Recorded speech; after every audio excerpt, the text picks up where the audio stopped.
He's staying with his mama. He ain't staying with his mama. I thought he couldn't. I bet you he's got another bitch. I bet you he does. Hello and welcome to Lawd Lukan. It's time to swap your orange jumpsuit for a red flag as we dig in today's parole-worthy drama in more Love After Lockup. In today's show, Ashley's friends have a problem with the contents of a bucket list. It just seems kind of fishy to me.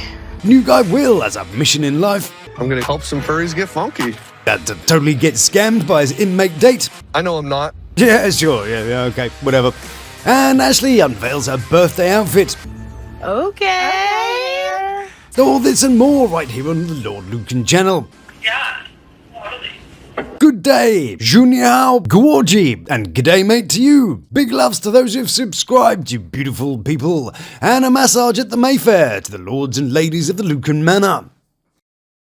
Now off to Cincinnati, for a checkup with Alexis, Julius and Ashley. It's interesting because Ashley has addressed the catfish allegations. And she said, Julius and I video visit each other 3 times a week while he was in prison. I'm not no f***ing catfish. Ah, well, you video called him. So that only proves that you exist. We can all look good on video chats these days. But then she says, it's just I gained 90 pounds 9 months later. TF. Well, it's not really her weight that we were taking issue with. It's the fact she looks like 20 years younger in the pictures and like a totally different person in nearly every shot. She puts it down to the fact she gained 90 pounds in 9 months. Hang on a second. Did you know in order to put on 10 pounds per month that she would need to, she'd be eating an extra 35,000 calories per week. That's an extra 88 cheeseburgers or 122 donuts or 218 cans of Coke. On top of what she would normally consume every week, or the equivalent of drinking an extra 31 cans of Coke every day for 9 months.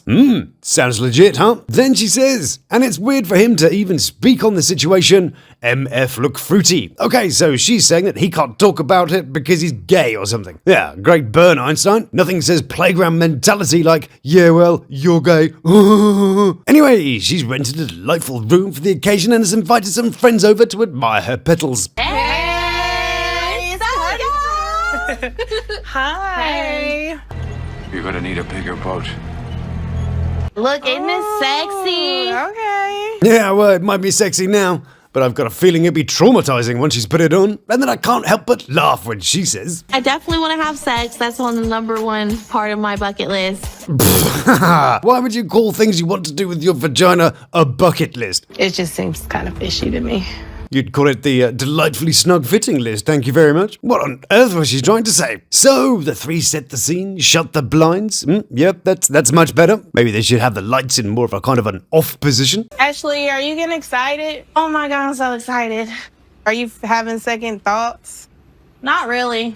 Meanwhile, over at Alexis' place, and she's busy doing the petal and gift bit too. The bit that Ashley wished she was doing at the moment. I'll make a baby tonight if it's God's will. Yeah, let's hope not. But now Julius is in the position he's feeling comfortable and can't make a good enough excuse to slide out alone. So he heads outside to try and organise a rain check. And she's not happy. After hanging up the first time, Julius calls her back to see if they can meet tomorrow instead. And we are granted a delightful insight into how good at lying Julius is. Ashley says, So where are you staying tonight? My peoples. sketchy start, not winning any honesty awards for that one, but maybe he can pull it out of the bag with a bit of clarification. Who's your peoples? My mother. What you mean? Flawless! Yeah, didn't suspect a thing. Good job. So, what to do about it? I guess she could try and contact her mother. Says she needed to pass on a message to him and kind of, sneakily see if he's there that way. Maybe she should cut her losses, have a night with the girls in the hotel that she's rented, and enjoy the knowledge that perhaps she's dodged a bullet or two. Even if I did want to go see her, it's not even possible because Alexa's gonna be wondering where I'm going. She knows that I'm supposed to be with her the whole night. Well, Ashley and friends have a plan. Yes, indeedy. Instead of licking her wounds, Ashley takes to the lace and grabs some shots to make her man sick with desire. Or, sort of generally nauseous. And sends them to him. Fair enough, of course. But as Julius is enjoying his pat down from the waist down, I have to wonder something. Alexis handed him a pre-primed phone when he and she went to the restaurant. Is she one of those girls who would have made sure she had backdoor access to his phone, just in case someone was trying to grant him some backdoor access of their own? Will Alexis be that prepared? Brand spanking new couple, Will and Courtney. Will is an IT guy who has a passion for passion. He wants to help people with their relationship problems and has created an app for those who are less fortunate in the love department. Started off on one dating app and then I got kicked off of that. Can't imagine why. I mean, no, sorry, I'm here to listen, not to judge. Apparently, furries are misunderstood, you know. So Willie is on a one-man mission to re-educate those pesky furrists and to show those doughty doubters that it's totally normal. A lot of people still have this idea that furries are cringe or weird. Yeah, there's a kind of big stigma with it that I'd like to help get rid of. It is a bit cringy though, isn't it? You know, grown adults dressed up in fluffy things. Another thing about furries, it's just a more expensive way of putting a big bag on your head, really, isn't it? But Willie just wants to give this niche group a shot at the kind of love that he found. Help furries find love. The same way that I did with Courtney. Not really the same though, is it? You met her on a prisoner messaging site where the dress code was generally orange and you have limited access, and you're trying to set up an app for people who wear fur with easy access. So the common factor is that it's, online? Cool, yeah, well done. You invented a slightly weirder version of Tinder. And so I thought, let's talk to some prison chicks. Chicks? Really? Is it 1952? Are you going to slap the Wurlitzer and say, hey? Hey! He lives in England now, you know. Lovely place called Richmond, not far from me. He even got interviewed on a local TV channel and the guy didn't even know who he was. Richmond is a lovely place. I watch the planes go every day. I hear nothing. You're relaxed. I am. Welcome to England, land Fonz. We gave you James Corden, and you gave us the Fonz. Hey, I know who got the better end of that deal. Anyway, Willie is waiting patiently for his Courtney and has some lovely things to say about her. She's so smart and she's witty. Good qualities, we like that. He has all the teeth. I've had all different types of people hit me up. Not everybody has all their teeth. Good. Yeah, the best thing about you is you've got your own teeth.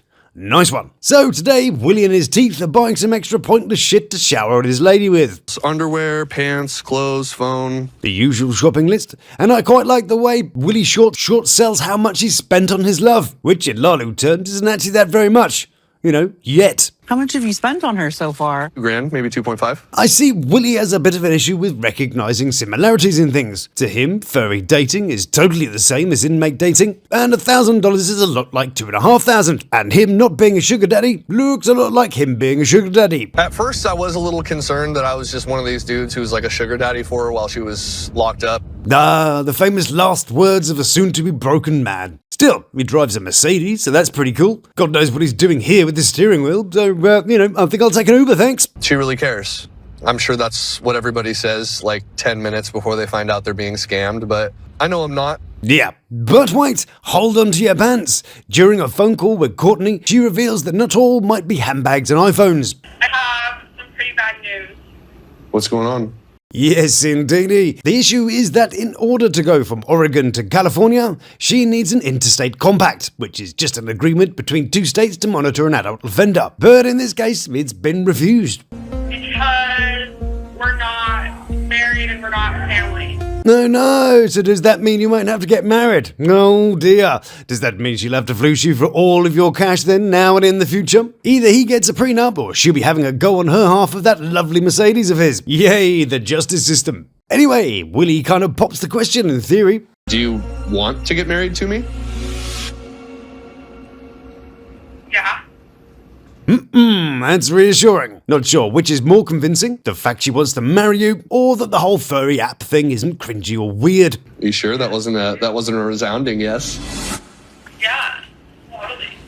Will Will get his proposal on? Will we ever be able to forget Ashley in the outfit? Well, we'll have to see in the next video, as this is all that I've got time for today. Thank you so much for watching, and I really appreciate your lovely comments and support. So if you enjoy what I do, then please do like, subscribe, and try one of these delightful offerings. So until we meet again, stay beautiful, love to my 3, and you take care of yourself.